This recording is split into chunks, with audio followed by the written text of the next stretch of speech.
हम पिछले 15-17 सालों से पीसीओएस झेल रहे हैं, लाखों रुपए लगा चुके हैं, ठीक नहीं हुआ। वजन हमारा 70 किलो हो गया था, हमने डाइट करी, एक्सरसाइज करी, अब 80 किलो हो गया है। शरीर में हमारे कहाँ कहाँ दर्द है, अगर हम ये बताने जाएंगे एक पूरा ग्रंथ लिखा जा सकता है।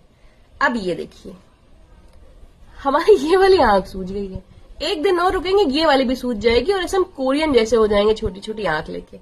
डॉक्टर को दिखा रहे हैं, डॉक्टर कह रहे हैं कि आपको एलर्जी हो गई है ब्रेन में, इसका इलाज कराना पड़ेगा।